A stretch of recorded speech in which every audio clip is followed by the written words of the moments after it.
If you've ever seen a picture of the Omani coast, you have almost definitely seen this fortress, Muttrah Castle, sitting up on a rocky hill overlooking the sea. It's one of the most iconic landmarks in all of Muscat. For centuries, it's been this silent guardian, a real symbol of the nation's incredible history. But what if I told you that the story everyone knows about it isn't really the true story? All right, let's get right into it, because this place holds a pretty amazing secret. That common story you always hear about where it came from? Well, new historical evidence suggests it might be completely wrong. The real story is so much better. It's a tale of war, of treaties, and of incredible national resilience. So first things first, let's go over the story everyone thinks they know. You know, the one you'll find in most of the guidebooks. The popular belief, the one that's been around for ages, is that the Portuguese built this castle way back in the 16th century. And on the surface, that makes a lot of sense, right? It's in a perfect spot to control all the trade routes from the mountains down to the coast. For a long, long time, this was just the accepted history. But this is where it gets interesting. When you actually start looking closely at the castle itself, the stones start to tell a totally different story. A researcher named Mahmoud Mohammed Sadiq did exactly that. He basically became an architectural detective. So let's follow the clues he uncovered. The castle we see standing today is not some simple, symmetrical European fort. No way. It's got this organic, almost free-flowing, irregular shape that perfectly follows the rock it's built on. It has 3 main defensive towers and some really specific design features, like something called a bent entrance and these unique semicircular battlements. Okay, let's zoom in on that bent entrance, because this is a huge clue. It's not just some random design. It is a classic, telltale feature of Islamic military architecture. The idea is that an attacker, who's probably right-handed, holding a shield in their left, has to make a turn to get in.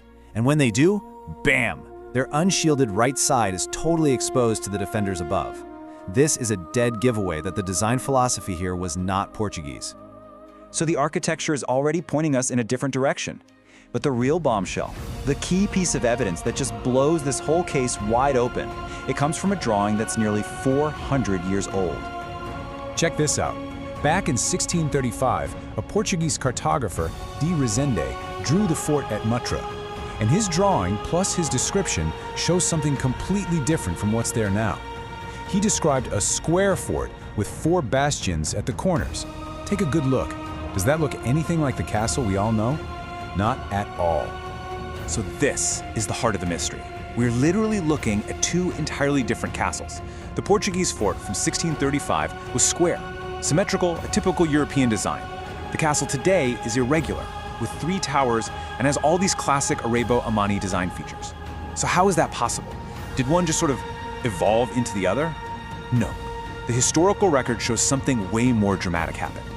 The answer to the mystery isn't found in construction, but in destruction. And it reveals this absolutely pivotal moment in Omani history. This timeline lays it all out. So in 1635, the square Portuguese fort is there. But then, fast forward to 1648, the Omani forces under the Arubi dynasty have been putting so much pressure on the Portuguese that they finally forced them into a treaty.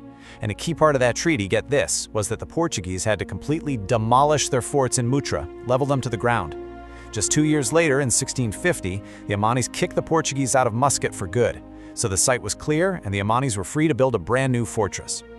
And that, right there, brings us to the castle's true identity. The incredible structure we admire today is not some colonial relic. It's something else entirely. So, let's put it all together. The evidence is just crystal clear. The original square Portuguese fort was torn down. The current castle, with its awesome irregular shape and Arab-Omani features, was built after 1650 by the Omanis themselves. Its design is a perfect match for other forts built during that era of the Arubi dynasty. This means the castle isn't a symbol of Portuguese control, it's a symbol of Omani victory and strength, built right on the rubble of their former occupier's fort. You know, the researcher Mahmoud Mohammed Sadiq, he puts it perfectly. The castle we see today, he says, quote, is an Arab castle of Omani origin and has nothing to do with the Portuguese except in the name and location. It's an Omani fortress through and through. It really makes you wonder, doesn't it? We walk past historic landmarks all the time, and we just kind of accept the stories that we're told. But this case proves that sometimes the real, more incredible story is waiting just beneath the surface, hidden in the very stones themselves. What other histories are out there just waiting for us to look a little closer?